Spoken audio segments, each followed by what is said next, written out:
Bienvenidos de nuevo al sitio de la lección divina del domingo 22 del año A. Invocamos la presencia del Espíritu Santo. Ven Espíritu Santo, ven a nuestra vida, a nuestros corazones, a nuestras conciencias. Mueva nuestra inteligencia y nuestra voluntad para entender lo que el Padre quiere decirnos a través de su Hijo Jesús en Cristo. Que tu palabra llegue a toda nuestra vida y se haga vida en nosotros. Amén.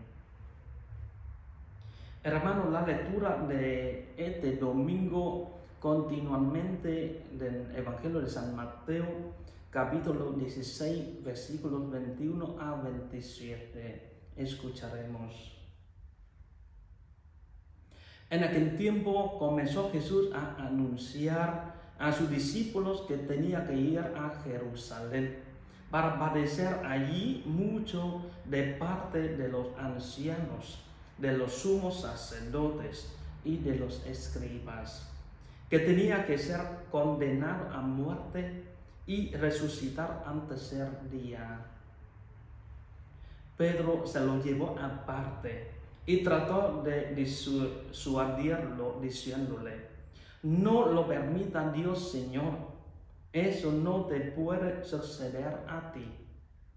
Pero Jesús se volvió a Pedro y le dijo: apártate de mí, Satanás, y no intentes hacerme tropezar en mi camino, porque tu modo de pensar no es el de Dios, sino el de los hombres. Luego Jesús dijo a sus discípulos: el que quiera venir conmigo, que renuncie a sí mismo, que tome su cruz y me siga. Pues el que quiera salvar su vida, la perderá. Pero el que pierda su vida por mí, la encontrará. ¿De qué le sirve a uno ganar el mundo entero si pierde su vida? ¿Y qué podrá dar uno a cambio para recuperarla? Porque el Hijo del Hombre ha de venir rodeado de la gloria de su Padre, en compañía de sus ángeles, y entonces le dará a cada uno lo que merecen sus obras. Palabra del Señor. Hermano, en la segunda parte de la meditación busquemos para entender lo que quiere decir el Señor a nosotros. La vida cristiana no se limita al feliz descubrimiento de Cristo. Es un camino en pos del crucificado, en la renuncia. El pasaje comprende dos escenas sucesivas. La primera parte de los versículos 21 a 23, Jesús anuncia por primera vez su muerte y resurrección a los que acaban de reconocerlo como Cristo. Jesucristo les anuncia su pasión, meta del viaje hacia Jerusalén. Identifica a los responsables de su muerte y predice su resurrección al tercer día. El anuncio de Jesús cayó como una bomba sobre los discípulos y Pedro no tardó en reaccionar. Jesús era en Cristo, sí, pero no en siervo sufriente, según pensaba Pedro. El discípulo reprende a su maestro. Pretende saber mejor lo que era la voluntad de Dios. Pedro dijo literalmente: sea propicio o favorable a ti. Pero se entiende que Pedro está implorando en favor de Dios sobre Jesús, o que Jesús misma sea misericordioso consigo mismo. Pedro exclama literalmente: no, no será a ti esto. Es una expresión fuerte con doble negación. Quizá Pedro estaba comprometiéndose a defender a Jesús ante los enemigos. En todo caso, no podía admitir la idea del sufrimiento y muerte de su maestro. Así, en el domingo pasado, Pedro era una piedra de bendición, pero ahora una piedra de tropiezo. En vez de pensar según la voluntad de Dios, bajo la influencia del Espíritu Santo, estaba pensando como los hombres carnales o incrédulos piensan. Tan actitud falible dista mucho de la supuesta infalibilidad atribuida a Pedro y sus sucesores papales. En la segunda parte, versículos 24 al 27, Jesús vuelve con sus discípulos indicando las condiciones para seguir a Él, para una breve lección sobre la iglesia. El discurso se articula así. Primero, pretender seguir a Jesús es aceptar la cruz, la renuncia. El camino de la cruz sería un principio de renuncia de sí mismo. No se trata de renunciar a una o dos cosas, por más importantes que sean, sino la renuncia a las demandas egoístas de la vida. Cristo presenta el único camino para descubrir el verdadero ser y la verdadera libertad de la personalidad. Segunda, en efecto, ponerse a sí mismo como el centro de todo es perder la vida.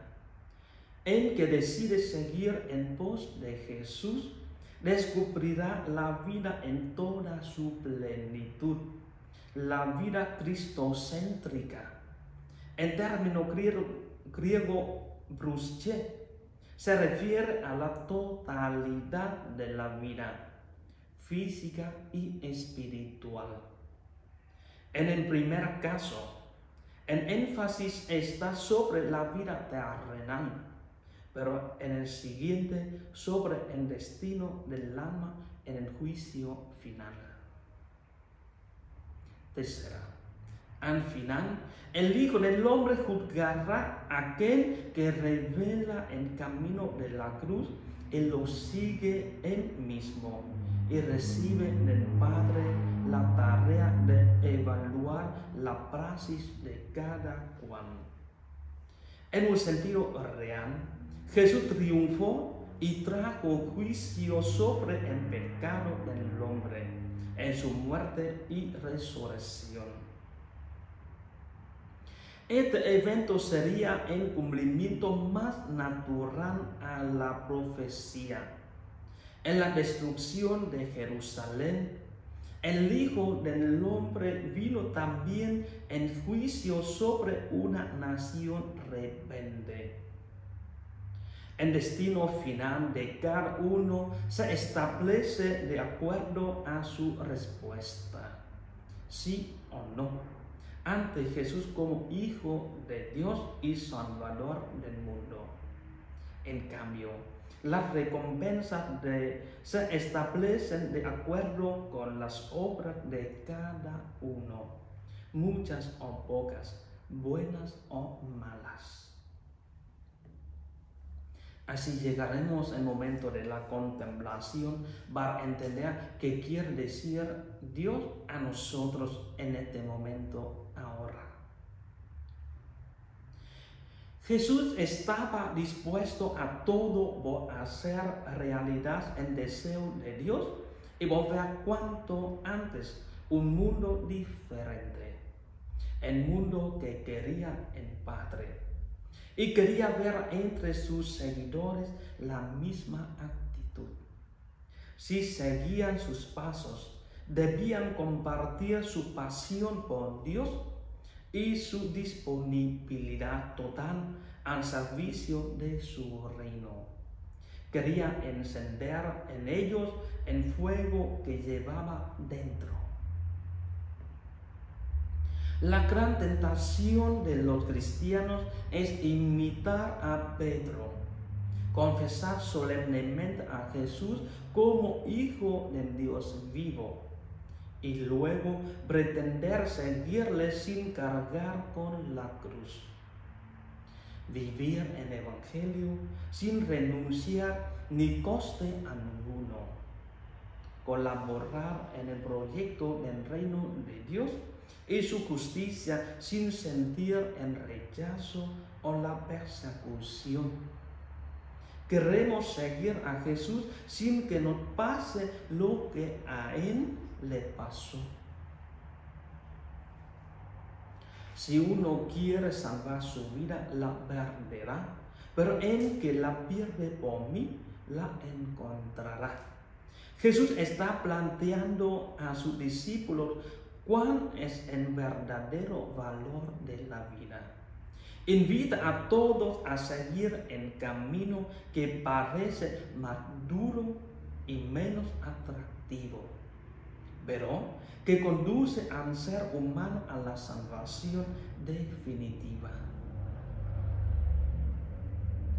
Este camino consiste en saber perder, vivir como Jesús, abiertos al objetivo último del proyecto humanizador del Padre. Saber renunciar a la propia seguridad o ganancia, buscando no solo el propio bien, sino también el bien de los demás. Este modo generoso de vivir conduce al ser humano a su salvación. Jesús está hablando desde su fe en un Dios salvador, pero sus palabras son una advertencia para todos. Piensa en que el futuro le espera a una humanidad dividida y fragmentada, donde los poderes económicos buscan su propio beneficio, los países su propio bienestar, los individuos su propio interés. Oremos.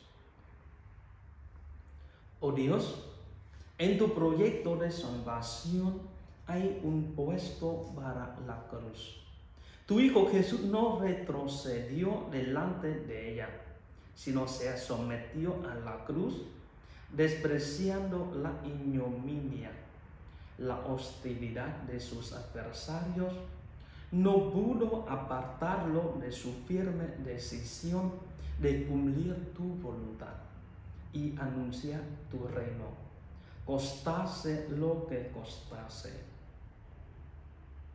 Fortalécenos, oh Padre, con el don de tu Espíritu Santo. Él nos haga capaces de seguir a Jesús con valentía y fidelidad. Nos haga sus imitadores en hacer de ti y de tu reino el punto central de nuestra vida. Nos dé la fuerza para soportar las adversidades y dificultades